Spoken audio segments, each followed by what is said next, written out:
नमस्कार मु Sudipa welcome to all. सो आज रेसिपी मु बनैबा को जाउची मैंगो रसमलाई। सेथिपाई मु एठी किछि आवश्यक सामग्री नेइची आ रसमलाई बनैबा पय प्रथम हमकु छेना आवश्यक। सेथिपाई प्रथमे आमे छेना प्रस्तुत करिवा। तो छेना बनैबा पय मु एठी हाफ लीटर क्षीर नेइची। तो कढ़ाई गरम होला परे मु एठी क्षीर को ढाळीची। तो क्षीर को आमे वर्तमान भलसे गरम हबा को भलसे गोटे फुटा आसीबा को छाड़िबा। देखो पाखापाखि ये 10 मिनिट हो जाइए। 10 मिनिट पर क्षीर रे गोटे बहुत भल से फुटा आसी सारी। तो एबे गैस रो फ्लेम को लो करदे आ स्टेज रे ही विनेगार को ऐड करवा। तो मुझे गोटे चम्मच विनेगार फास्ट ऐड करी आ तुरंत ही स्पैचुला सहाय्य रे क्षीर और विनेगार को भल से मिसाई। तो ये गोटे चम्मच विनेगार रे भल से क्षीर छिड़ी नाला से मुझे आउ गोटे चम्मच विनेगार ऐड करी। किछि समय भल से मिसेला परे जस्ट किछि सेकेंड भितर छेना आमर रेडी हो जाइए। देखो पानी आउ छेना टोटली सेपरेट हो जाइए। तो एबे कौन करबा ना तुरंत ही आमे छेना को पानी रू बाहर करनवा स्ट्रेनर सहाय्य रे। कना बेसी समय पानी रे रहिले छेना टाण हो जाए पारे। तो आमर रसगोला जोटा बनैबार अच्छे तो सेटा भल से बनबनी। तो एबे मु गोटे स्ट्रेनर नहीं जाइए। स्ट्रेनर सहाय्य रे मु छेना को भल से छाणी देइछि। तो जेहेतु आमे विनेगार यूज करथिले तो सेथिपाई टिके ठंडा पानी रे भलसे को वाश करदेवा। वाश करदेले तार जो खट्टा अंशटा थिबो पळेबो। आ 20 रु 30 मिनिट ताको एमती साइड रे रखि देबा। तार जो एक्स्ट्रा पानी से बाहरी जिवो। एबे सेही समय भितर मु गोटे पैन नेइछि। पैन ने गोटे ग्लास मु क्षीर नेइछि। तो क्षीर को एटी बहुत भल से फुटेबार अछि आ तार क्वांटिटी को तार आधा बनैबार अछि। आधा क्वांटिटी हेबार तक क्षीर को भल से फुटेबार अछि। काहे कि ना आमको गाढ़ क्षीर दरकार। तो ये पाखापाखि 20 मिनिट खंड लगी। तो 20 मिनिट पर आमर गाढ़ क्षीर बनिकी रेडी हो जाइए। तो आपको एबे गोटे साइड रे रखिदेवा ठंडा होगा। ये हाफ लीटर क्षीर रू एतिकी ही छेना बाहरी। तो से छेना को आमे प्लेट को काढ़ी नबा आ ताको पापुली सहाय्य रे भल से चकड़ीबा। आ से पर्यंत चकड़ीबा जे पर्यंत परफेक्टली स्मूथ न बनिची आ तार गोटालिया दाना अंश जेमती न मिसिची। तो याकू गोटे परफेक्ट स्मूथ डो बनैबा।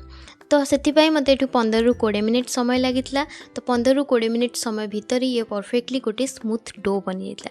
तापर आम हेतु छोट छोट गुड़ा बाहर करिकी ताकू राउंड राउंड शेप रो रसगुल्ला बनई परिबा। नहले राउंड राउंड बनईकी ताकू एमती मझिरु प्रेस करिकी एमती भी शेप दे परिबा।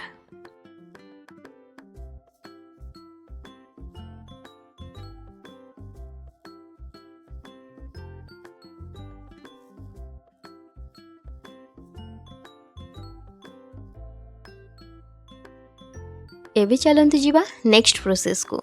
तो मु रसमलाई बनैबा ये टोटल उपरे गोटे कप चीनी यूज करी। तो से सुगर सिरप बनैबा मु हाफ कप चीनी यूज करुँची और 3.5 कप पानी दौची। पानी आउ चीनी भल से मिसियापी आम हाई फ्लेम रे गैस को रखा। आउ से भल से फुटा आसवा तक आम अपेक्षा करवा। जेपर्यंत भल से पानी आउ चीनी न मिसिची भल से फुटा न आसी से पर्यंत आम रसगोला को पकेबानी। तो रसगोला भल से हबनी। तो से मुझे 2टी गुजराती पकईची आ फ्लेम को हाई रखिकिना एबे पानी को बहुत भल से फुटा है। तो पानी भल से फुटिला परे मुझे गोटे पर गोटे रसगोला को पकाउची।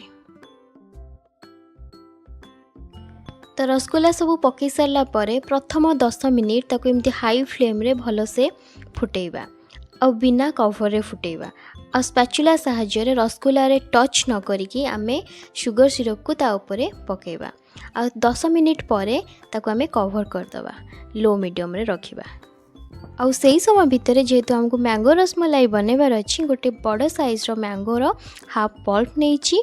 गोटे कप क्षीर हाफ कप चीनी 2टी गुजराती को मिक्सी ग्राइंडर रे भल से प्यूरी बनै देछि। और से आमे जो गाढ़ क्षीर बनैतले ताकू आमे नबा और सब जिनस को आमे भल से परफेक्टली मिसई दबा। भल से मिसई देला परे मुझे किछि ड्राई फ्रूट्स नहीं। ड्राई फ्रूट्स रे मुझे आलमंड आउ काजू नहीं। आपण के हिसाब रे आपण आउ किछि भी नहीं पारंती। तो सब जिनस को आमे परफेक्टली मिसई दबा। आउ एपटे आमर रसगोला भी बिल्कुल रेडी हो जाइए। देखो साइज रे फुलिक पूरा डबल बनी जाइए। तो पूरा पूरी रेडी अच्छी। तो ये आम गैस रो फ्लेम को बंद करदे आ गोटे कंटेनर रे मुझे रसगोला को काढ़ी नहीं। आपड़ चाहिए एमती भी खाईपर जेहेतु हमको रसमलाई बनैबार अच्छी। मु आउ गोटे कंटेनर को रसगोला को सब ट्रांसफर करुँची। आमे बनई मैंगो प्यूरी को आपरे देदेबा। एंड लास्ट को टिके ड्राई फ्रूट्स देकी भलसे गार्निश करनबा आ गोटे घंटा तक ताको आमे फ्रिज रे रखिदबा। गोटे घंटा परे आमर मैंगो रसमलाई बिल्कुल रेडी। आशा करुच्ची भिडियोटी आपको भल लगी। रहिली, धन्यवाद।